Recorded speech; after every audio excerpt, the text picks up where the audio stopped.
Welcome to the Old Fashioned Tradesmen, where experience is earned, craftsmanship matters, and every job has a story, usually involving a few mistakes, some hard lessons, and maybe a trip back to the supply house. So grab a drink, pull up a chair, and join us as we celebrate the people, stories, and craftsmanship behind the trades.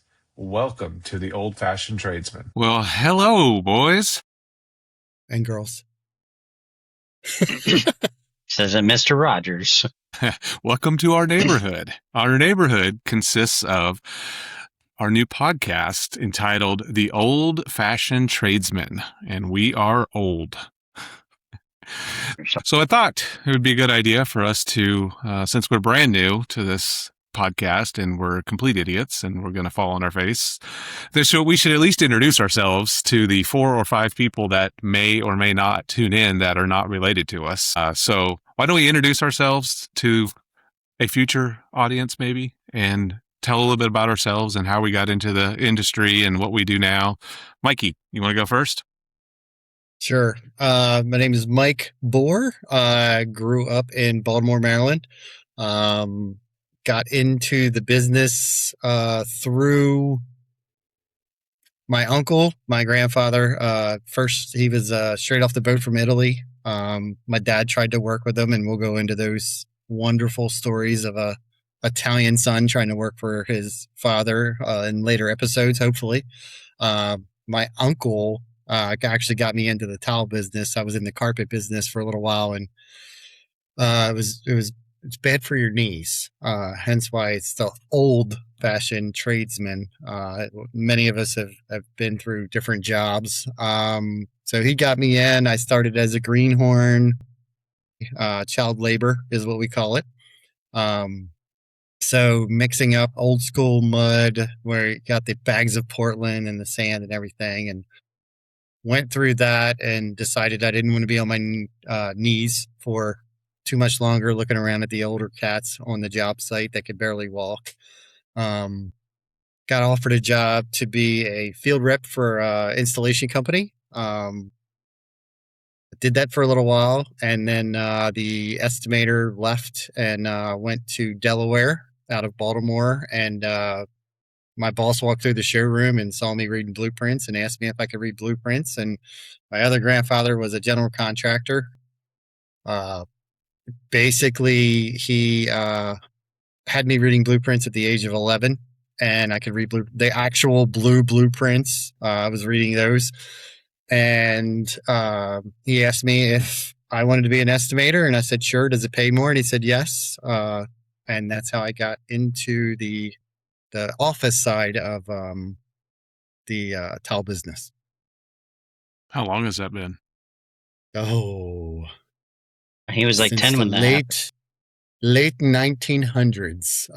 That was so I graduated high school in 94, and I was working for the warehouse prior to that during summers. And then 94, I was going to go into the Air Force, and literally sitting outside a recruiting office, and a guy called me, said I got 750 square feet of towel to put in, cash money, and that day I've never looked back, and been in the towel business ever since. And you didn't meet the height requirement for the Air Force either, right? Is my eyes. I got bad eyes. That and that hip. Too funny. Tell us who you are. Chris Tomasic. So I got into the construction world when I was 14. So that's a few moons ago. 14, got in at roofing and siding with a contractor that did that. And then I switched over to general contracting, where we built house up from ground, minus electrical and plumbing, because you had to have licenses for those. Did that in 95. I moved to Miami, and that's when I got introduced to the flooring and tile world. And by 99, I moved to Georgia, started my own business with a partner, and was pretty successful until about 2008 when the downslope happened. And then everybody and their brother was trying to do anything they could to survive. So it was time to hang it up. In 2012, I got into manufacturing. So getting into manufacturing was a little bit of a different world. Helped me understand a different side of the business. Very important nonetheless, but yeah, at the same time, having the background that I had, coming from the ground up, yeah, definitely played a role in how you deal with people and how you talk with people and some of the instances that you run into. So, that being said, it's been, 2012 was when I entered into that. So 14 years later, here I am. Feel like we have all similar stories. My name's Kelby Hogan. I also am a tile addict.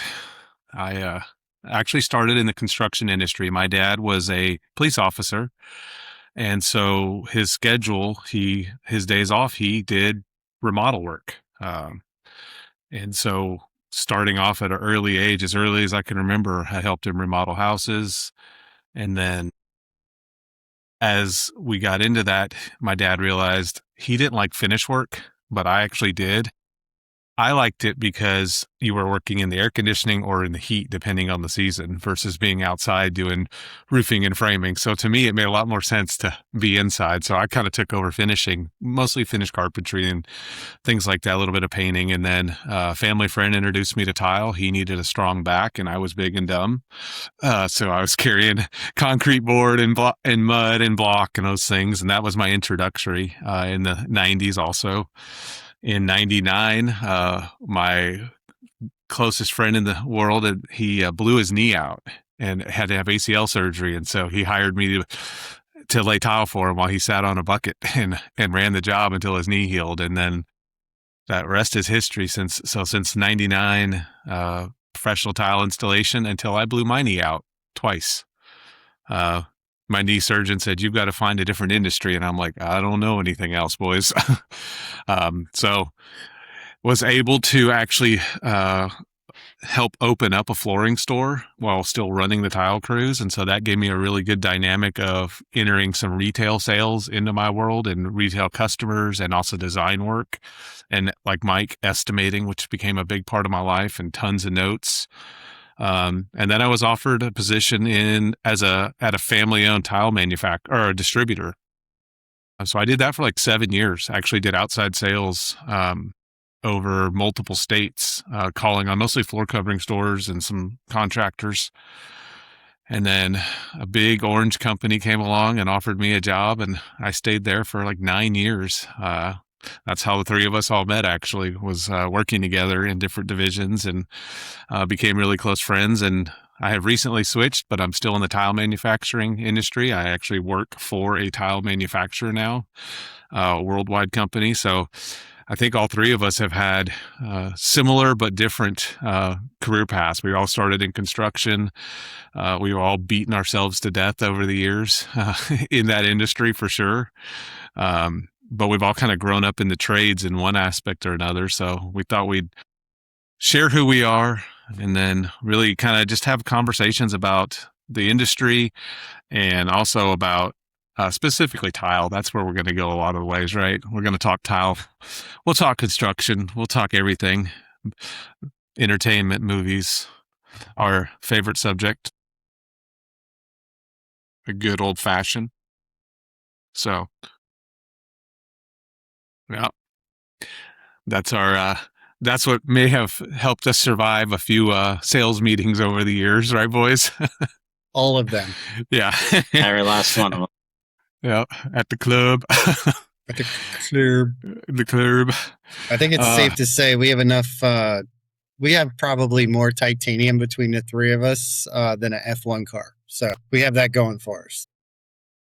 Well, why don't we tell them what we have? Some of us more recent than others. Kelby. So titanium-wise, I just have my lower back. 6 bolts, how many screws, how many rods? And a plate. There you go. Yeah, 6 bolts, a rod, and a plate. Lower back, so blown disc in my L5S1. But I have had repairs to both knees, both shoulders, and 5 procedures on my calf and ankle, all related to tile installation. Nice. Grinding myself to death over the years. So, Mikey? Well, I do CrossFit, as you can see from the shirt. Good, because we that didn't is see not what did it. what, bro? Um, What you guys So- don't realize is Mike is actually 103 years old, so he's in I great am shape. 103. So started CrossFit, but ended up with a issue with my hip, and it got worse and worse. And I coach, and there's no more vicious group of people than a bunch of 13-year-old baseball players. Again, a story. I have ADHD. I need to throw Squirrel. that out there right now. Yeah, squirrel runs by, I'm going to catch it. But 13-year-old baseball teams are vicious when they see an ailment. So wife is a nurse. She told me to go get an X-ray, MRI, and found out that I had a birth defect in my hip. It's not from carpet, tile, or anything like that. So they say. I'm ended sure up that didn't getting- help it. I'm sure it didn't at all. I got a hip replacement in 2020, and I am 6 years into it, and I am just now starting to get PRs, personal records for you non-CrossFit people, of lifting heavy weights. I thought that stood for parole. I'm just going to let you know. That was in the 90s. I'm off that now. Christopher? Well, you're 6 years into hip replacement. I'm 6 weeks into hip replacement. So left hip finally went out. Some smart gentleman on this podcast here said a year and a half ago, you need a hip replacement, and I laughed at him. So year and a half later, got the hip replacement, obviously. So yeah, we're there. But also I had my knee scoped and broke a hand, broke a foot, and a couple other things due to good old tile. Oh, yeah. So we've paid our dues in more ways than one, I guess. And but in many ways, our bodies have paid the dues. But that's the stupidity that we did to support our families all these years. So I guess it worked out pretty well. All right. Yeah. We didn't have to pay for back sure. any college debt. No. We just bought tools, and Yeah. we're just paying for it now.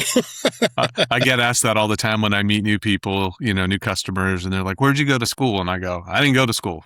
I went to work." Now, I did lay tile at a university once, but it was just in the kitchen. That was the closest I got. I did 4 colleges. Yeah. Oh, so that's like a whole degree then. It is. Yeah, it's 4 years. Right? It's almost a Yeah. master's. Yeah, absolutely. Yeah. Yeah. Absolutely.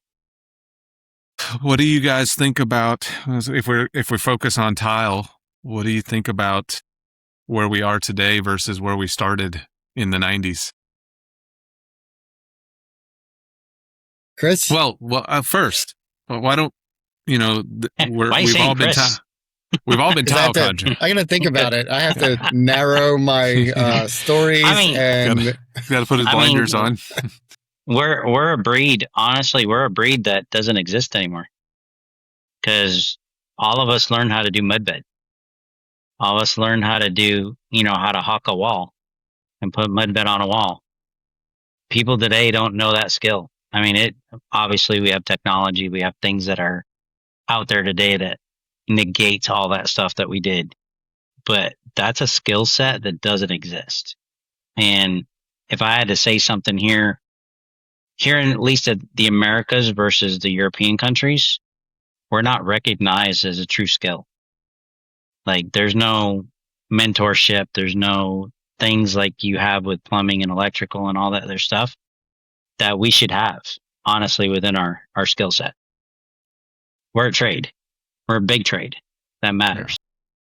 Part of that might come down to, speaking worldwide is, we still build temporary residence here, right? We build a house or a structure in North America that if it lasts 100 years, we think that's impressive, right? Versus, Yeah. Overseas and especially Europe, you're talking 1,000-year-old structures sometimes or 500-year-old structures, and they're just still going strong. So I can understand that, we're more of a fast installation throwaway society anymore, at least in North America we are. And we see that, unfortunately. And I mean, you see that in the construction industry in general, when you look at like production build, right? How fast they pour concrete on one day and they're literally framing walls the next day. That's not designed to last long term. So why would the trades put a whole lot of effort into it then as well, right? But it is something that is, to me, it's, it's art. Tile has always kind of been a form of art. You take something from, whether it's studs or blocks or concrete walls, and you skin it with some type of underlayment and waterproof it or some type of floor covering material. And by the time you're out of there in, might be a week, might be a month, might be 6 months, depending on the scale of the job. But by the time you leave, it's hopefully a work of art and it's beautiful. And, hopefully it'll last a long time, right? The line that I use is properly installed tile should ugly out before it wears out. Right. We should be sick of looking at it long before it's gone. But you're absolutely right, Chris. There's, unfortunately, at least in the last, few generations of this, there's not a great mechanism anymore for education and training and passing down what somebody learned. We're only as good as what somebody else forgot to tell us, pretty much. Yep. We're not generational either, unfortunately. A lot of the people that are coming into the business right now are new bucks, to say it that way. They're coming in green. They think they know what they're doing, but they're trying out everybody and their brother's systems. They're mixing and matching. So at the end of the day, what do you have to work with? You have people who are unskilled and not trained well. I don't care what system you use. You can use whatever system you want, but if you're not using it properly, it's not going to work properly. So at the end of the day, we have a lot of people who aren't going through the training the way they need to. Yeah. If the training is even accessible to them, right? I mean, it's different manufacturers and different branches of the industry offer training, but it's a big country. It's a big world. So, and also it's a time commitment. Even if it's a half a day event or something, it's still a time commitment. And it's hard for people today to justify not making $100 so that they can go get trained, so that they can then make money the rest of their career successfully, right? It's a short-term versus a long-term mentality. I used to tell people that's how you can tell a tile installer from a business person. Like, are they concerned about what they're getting per square foot right now? Or are they looking at, how is this going to benefit me for the next 10 or 15 years, right? How am I going to build my company? And that's really where you can tell the difference in somebody in our trades is, are they going to be painting next week or mowing the yard the week after, or are they going to stick with it and educate themselves and actually invest in themselves? Yeah, there's a few out there that are on social media, and a lot of the guys, they're not on social media. They don't have time to do it, but there are some out there that are on social media that still can do mud walls. They mix the old with the new. So they do mud walls, mud floors. They don't use pipes on the floor to pull their mud. They actually do a screed all the way around. They might actually come on this show, so we don't want to close them out of the discussion. But some of their work on camera is pretty impressive, and I've seen it here in this area. So I've seen all three versions of installation. So the company I installed for was called Winfield Tile. He was actually the owner. Ron Vaca was my grandfather's apprentice. Again, there's a story there, but I will save it for later. So that's where my uncle got me a job. So he did everything old school. Like, he was the one that people called when you needed like custom made bullnose. And that was luckily my job, which is probably why I have silica poisoning shortly down the road. That I was, before bullnose wheels came along, I was taking, the 50, the 100, the 200, the 400 and making bullnose out of marble that is just 12 by 12 tile. So Ron is who I installed for. Now, he was like uber high end, did everything to the nth degree. We called him Ronnie Overkill, because if something needed to be waterproof twice, he was going to do it 4 times. He did everything the right way. He read every direction. My boy, he is actually an engineer by trade, but chose to be in the tile industry. So once leaving there, when I got into the estimating world, I went in and saw those people. But you are those people. I was those people. Yeah, you still are. Um, so some of the lower end builders that build the houses in 90 days, literally one of the builders was like, we're going to build houses in 90 days and you have to keep up or we're firing you. 2% profit, volume over quantity or quality. So I did super high end where we were on a job, one house for a year. And then it changed to we were doing houses. We were scheduled to be in a house, 6 bathrooms. We were scheduled to be in there 4 days to be finished in 4 days. And I'm talking install the backer board out the door in 4 days. The company, so I worked for Schluter for 5 years. Are we allowed to say their name? The Orange Company? You did I that? think we are. Yeah. You Well, worked for them for still there, 5 so years? 5 years on the dot. 5 years. I didn't even get to see my Mike's been here for 5 years. Email. Don't worry, we didn't either.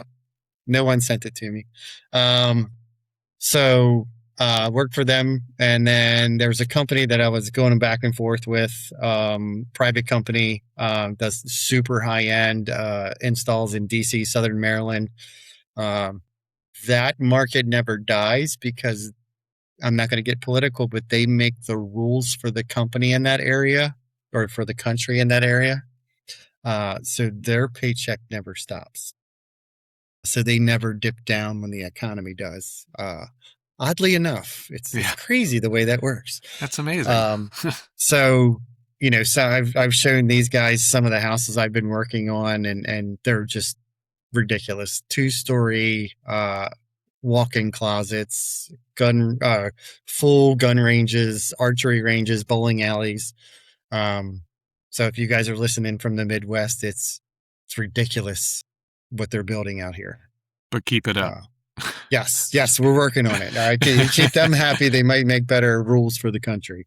But yeah, so I've seen, light commercial, super, super high end.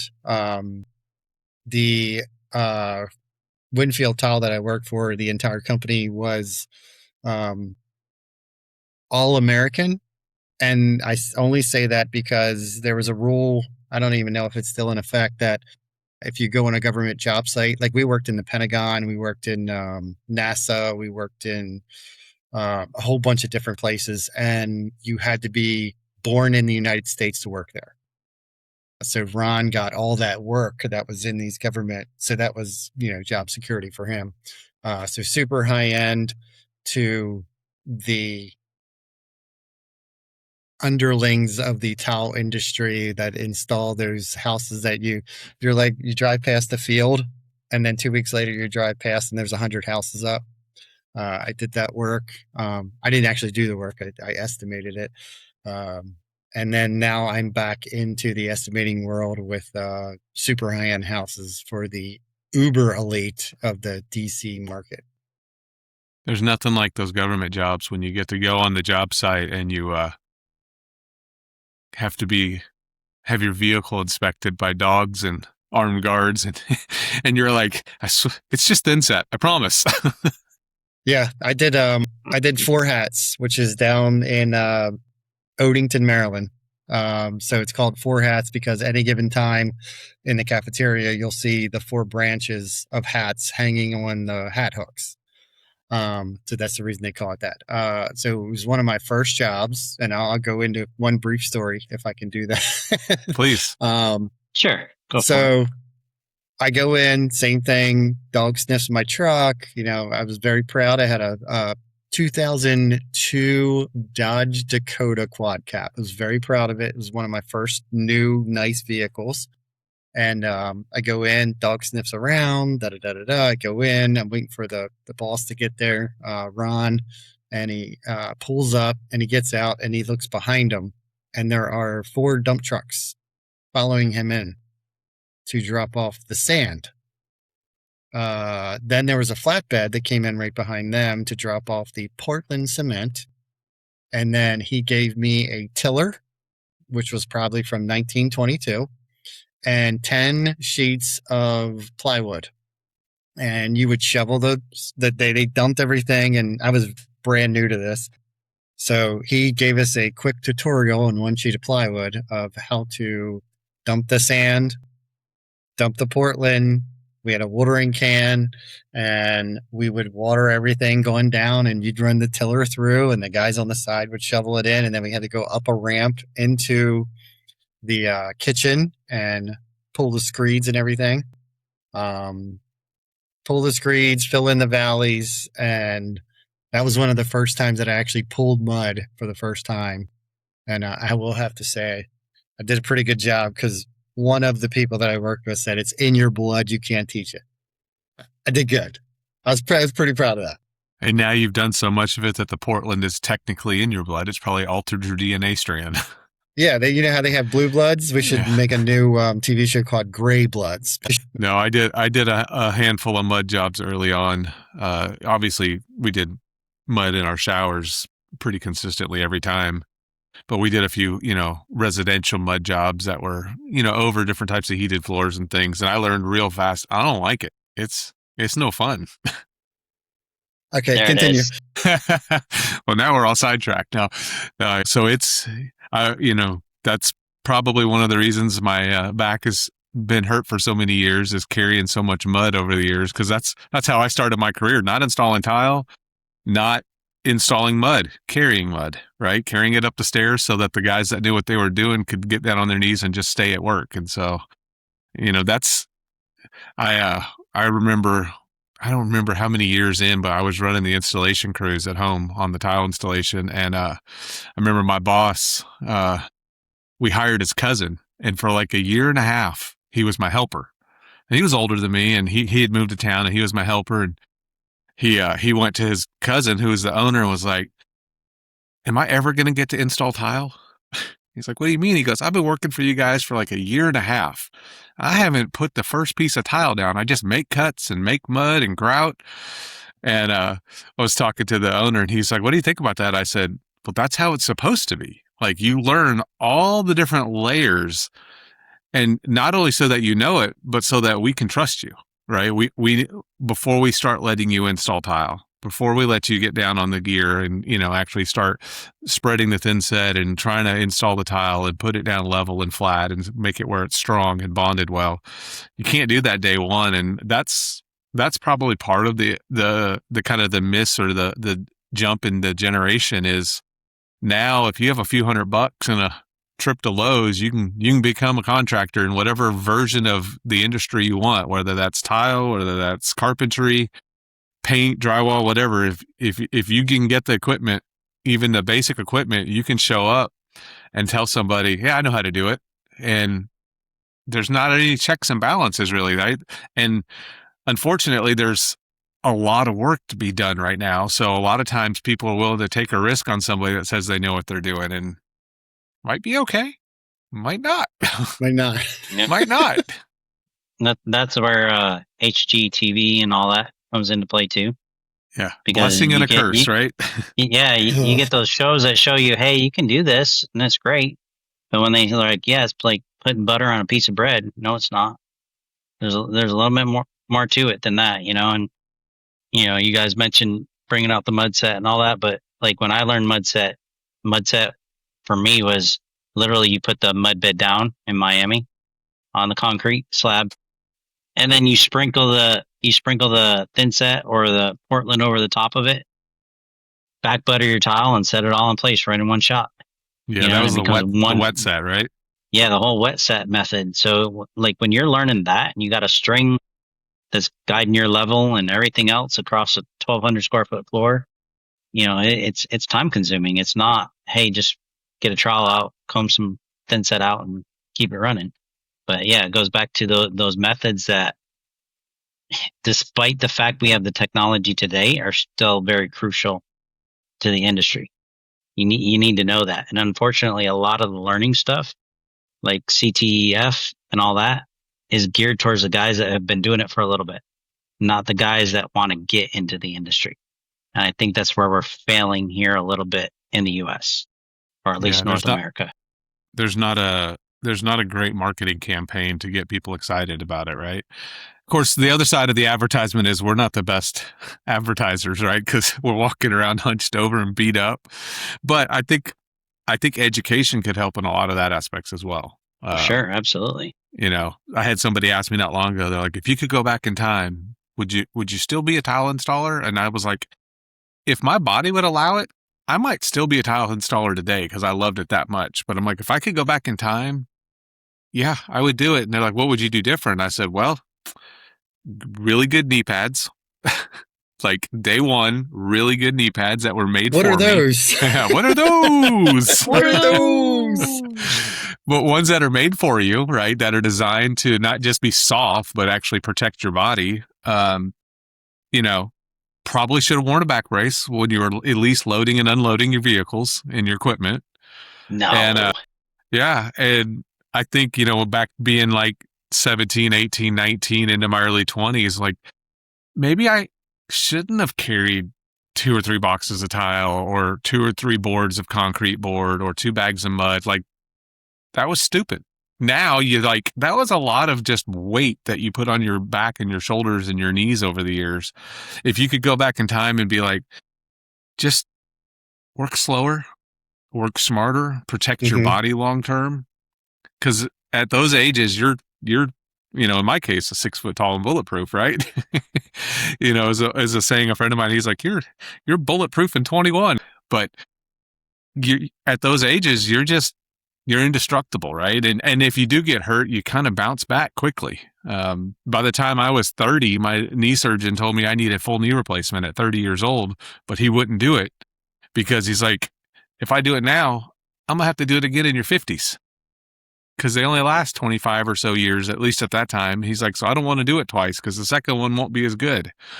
So I think if we could think back about stuff like that, and obviously we can't change that on us, but if we could talk to the next generation, if the next generation cared enough to ask those questions and then listen, they could be much more successful too. Like learning the craft is one thing, but also learning how to care for yourself, right? Take care of yourself and your equipment, and having the right equipment would be something that I definitely hope we can pass along to the next generation.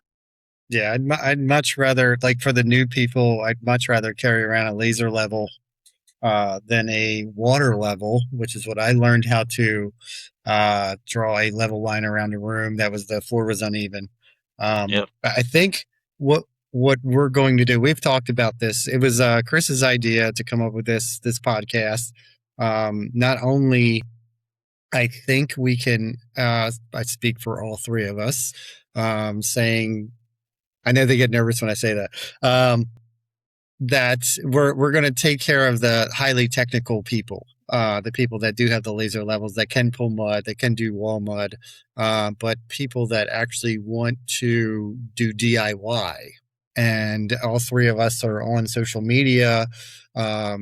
There was a time when Kelby and I could not comment. I don't know if he can still not comment, but we couldn't comment on anything on any of the tile forums for a reason. I'm a free man. I can do whatever I want now. Yeah, I'm finding myself holding myself back on some of these. But if you have John or Jane Doe that are putting stuff into this Tile 2.0 or Tile Geeks or something like that, and they're asking a simple question, I don't think that there's a more vicious fan base than true tile people when they I'm going to put this orange shower pan in, and I've never installed tile before. And out of the 400 comments, 399 of them are just negative, old Marlboro Light smelling, bad knee having, back brace wearing, skull dipping, rusty van driving, just, they're just, oh, you should just quit while you're ahead. Da, da, da, da, da. I get it. Stay off my lawn. Yeah, get off my lawn. They're just trying to fix their own house up, and they've watched a couple YouTube videos, and some of the YouTube videos, when I worked for Schluter, I used to tell people, go to Schluter North America Official, because you're going to see somebody that titled it Schluter Shower Pan, and it's Jeff in his basement with shorts on and a white tank top, and he's like, look, all you got to do is you got to take this, put that over there, and mix that up, and you're good. Mixing it up in a smoky cauldron. Yes, is one thing I will give Schluter is the videos they have are very informative. They go step by step. You can pause them. But there's little things that may not have been covered in that video. And hopefully we can get to the point where we're taking some questions, we're answering questions, and bringing into light, it might not be the quickest way to do something, but it's going to be the correct way to do it. And there's a lot of hearsay that goes on the worldwide internet webs and the interwebs, and a lot of it is smart aleck kind of. I think this is the cleanest I've been in 36.35 minutes. So I think it's a lot of BS that's on the internet, and we can field some questions, and we're going to get people that disagree with us. It's the 399 that picked on that poor person that was trying to do their own shower, but we will set it straight. In between the three of us, we're going to tell you the correct way to do something. It might not be the fastest, no, but it's going to be the right way. Hey, good things take time, right? That's right. So, it all goes back to education. At the end of the day, Kelby, you brought up a good point. If you knew what you knew today, what would you do different 20 years ago, 30 years ago? Right? So I've been in this business 31 years on the flooring side. Yeah, exactly, Mike. See that face? Oh. He's been I was 1900s. He's been in the late 1800s. I did see that the other day where somebody said, my kids said, if you were alive in the 80s and 90s, you were alive in the late 1900s. And I'm like, oh, right? Man. Yeah. That sounds so it's bad. That thing. It's like in our world, we were introduced to things like as self-leveling, moisture mitigation materials, things like that. Waterproofing. When I started, waterproofing, it was there, but it didn't really exist. It was put some tar paper up behind the wall and maybe some plastic, 6 mil poly, and you're good. That's waterproofing. What we have today is totally different. So, you're looking at things that can ease the pain, so to speak, but it, like you all just mentioned, it takes time. You want a self level of floor before you go in and tile it, so it's easier for you. Then yeah, it's going to take a little bit more time. And it's going to cost a little bit more. But at the end of the day, you get a better quality job. So, a lot of people today, they're still about the how fast can I do it?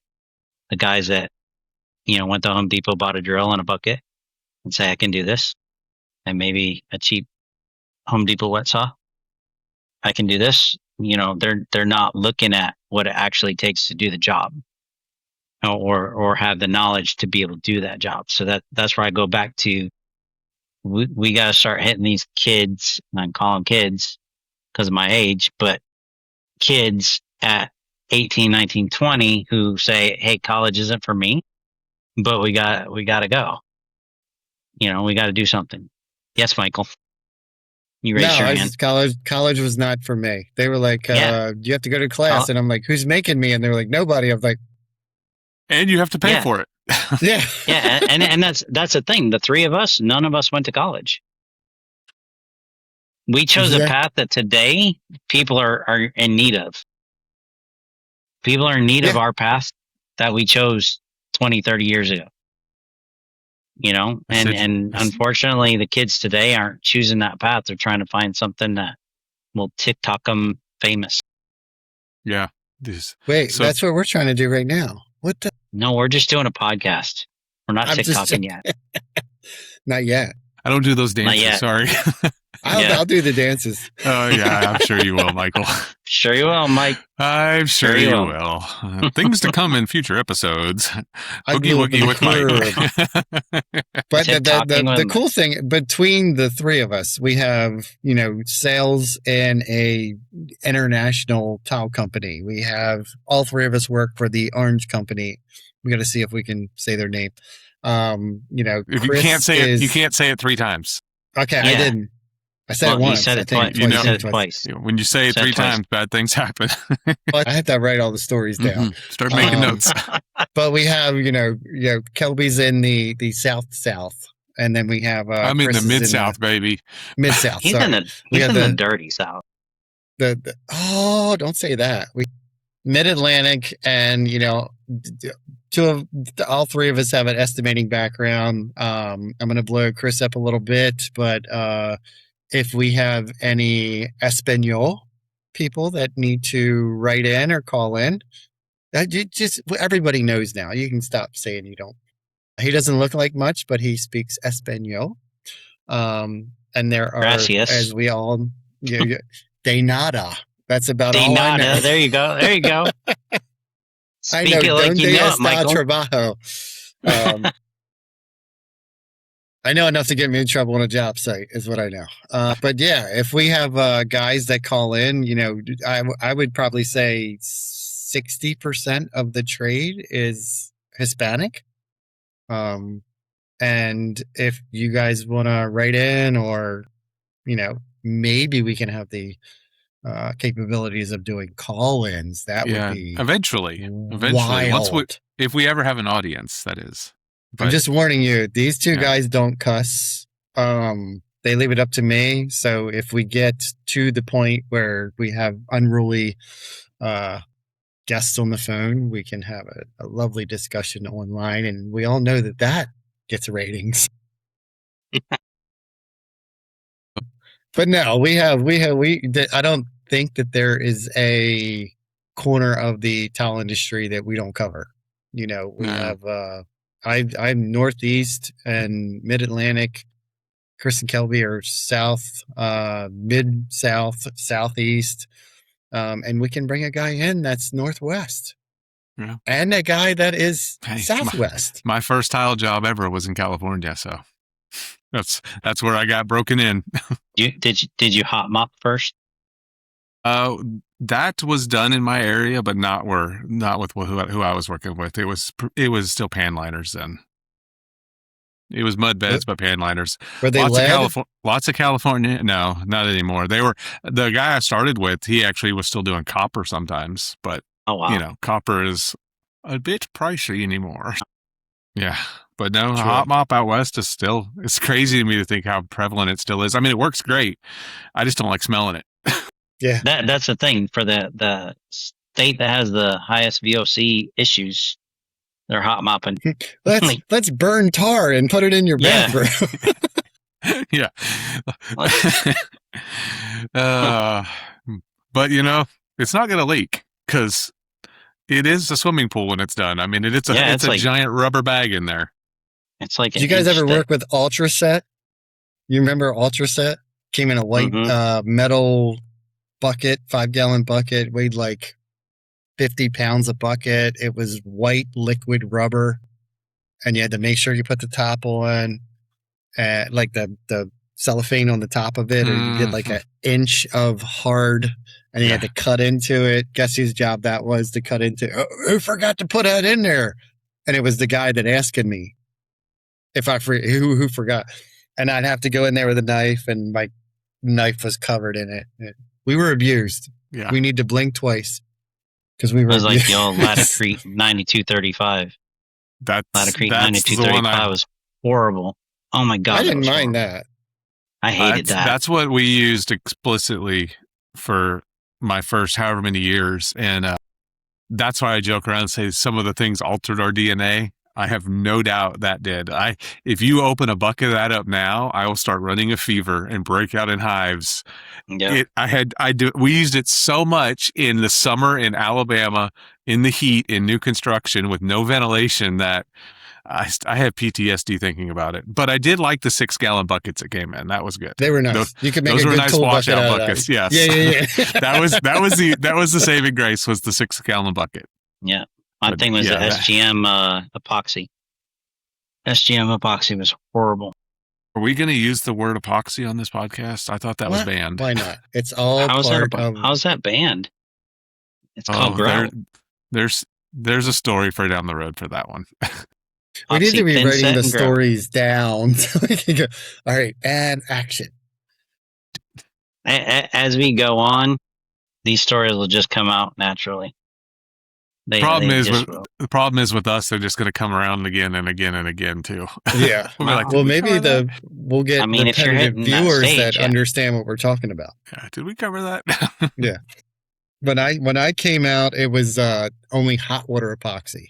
That was the first epoxy job I worked on, and I wish I had The- invested in the little doodle bugs back then for 3M. Oh, I wish I doodle had bug invested. I wish I would have bought stock in that. yeah. The funny thing is throughout the country, we're going to find out what doodle bug pads are called True. in each area because I think the East Coast apparently is all doodle it's bug. doodle bug. Yeah. Pretty much. Out was west, I was they in call our them something tile. else. I was in our tile factory 2 weeks ago, taking a distributor on a tour, watching the 5 foot by 10 foot porcelain thin panels be made, and we have a scrubbing machine, and it has different grades or different pads, right, for cleaning and scrubbing after the polishing. And one of the guys picked one of those up and goes, from the distributor, he goes, "What does that remind you of?" And I said, "A doodle bug." And he goes, "That's right." Yep. And the white, the black, the red, Yep. maybe a green. Any non-tile people that are watching this are going to go, "What? A doodle bug? Is that a children's book?" Yeah, no. So we got set up, and they had 3 green helpers on this job. It was at the Naval Academy in Annapolis, and they were like, "Oh, you got to heat up your water." So we sat down for lunch and forgot to pull the bucket heater out of the water, and well, no, when you leave it on the bottom of the bucket is plastic. It melts the bucket. And turns to jelly. you had to go all the way down the hallway, which was like 400 meters to get to the hose bed. So we lost all of our water. The floor was completely wet. The electrician yelled at us because you generally don't want to stand in water while dealing with electricity. That's usually I a don't know no-no. why not? Well, I won't say anything bad about electricians right now. We love electricians. We couldn't have We a do, podcast yeah. without it. Yeah. I mean, we We're might gonna not have a bring one podcast after this episode, but we have one right now. Oh, it's fantastic. I'm having a blast. We're working on it. We're working on When it. they strip their wires and put them in our grout joints, I would like to talk to them.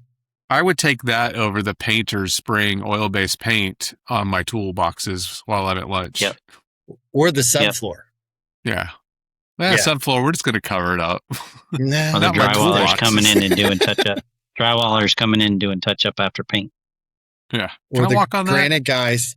The granite guys taking a hammer to your tub backsplash to get their countertops in. Yeah. Because we were in first. All right, boys, question for you then. So we've talked about why we named ourselves the Old Fashioned Tradesmen, because we're all old farts in the tile business, but we also mentioned our favorite drink. So, Michael, what do you have tonight? The second pour, because this took forever. The second pour was it did. What are you on? Number one? Hasn't even been an hour. Yeah. Well, We're going to have to. technically number 3. Ladies, I had 2 before. I know that the senior home has to have you back by 9:30. Look, You're 4 minutes over. is the shuttle on the way? Are you for It real is. right now? Really? Um, Really? So the first Oh, one pop. I finished, and I will give kudos to Mr. Chris. I stayed away from Rise for a long time until Chris told me I had to have it in an old fashioned. So Change your my life. first one was a bullet rye. I do Starling cherries. I Round thought you were a rock. bada bing man. I have bada bing in there, but Starling it's pretty good. But I do a lemon instead of orange. It's very good, especially when it's warm out. It's a little bit more refreshing. So my favorite is Travelers. Traveler, no S. Some Chris Stapleton action, huh? So says the bottle. It's a good one. Can't go wrong with All the right. bottle. So, Christopher? what that last pour was what? 4 roses? Yeah. Okay. Is that what you have? Check on it. No. What do you have, Chris? No, I just did a straight Basil Hayden on ice. So I did a old fashioned with orange and Basil Hayden, thinking about our buddy Mason. There you go. That speaking of a tile man, our buddy Mason, he hurt his back last week on a tile project. So that's why I thought of the Basil Hayden tonight, was for Mason and his lower back injury. Yeah, there you go. So there you go. Mason, if you end up seeing it, buddy, that one's for you. Cheers to Mason.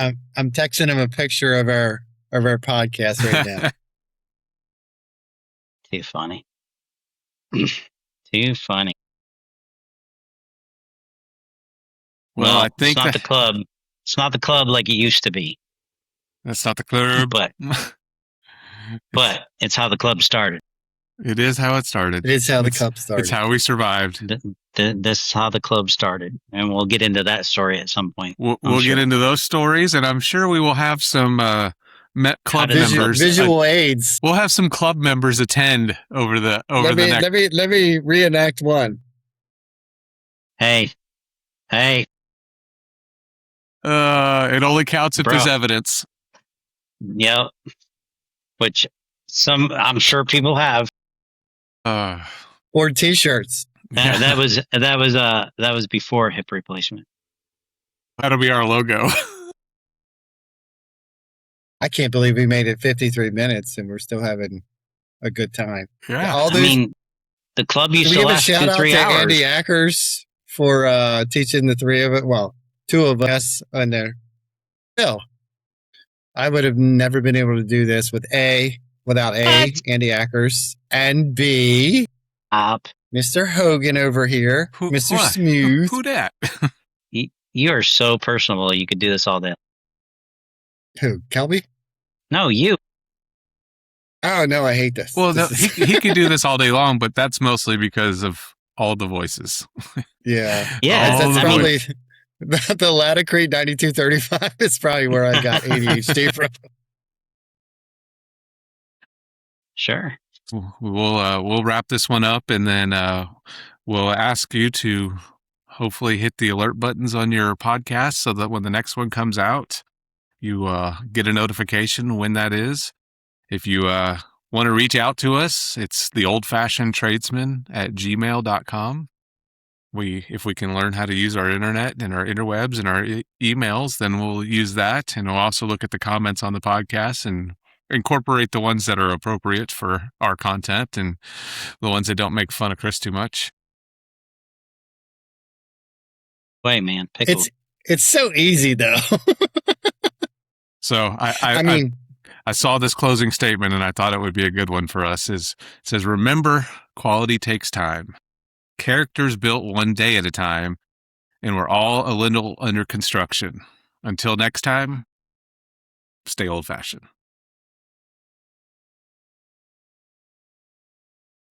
Thanks for spending time with us on the Old Fashioned Tradesmen. If you've learned something today, pass it on to the next generation of craftsmen. Please subscribe.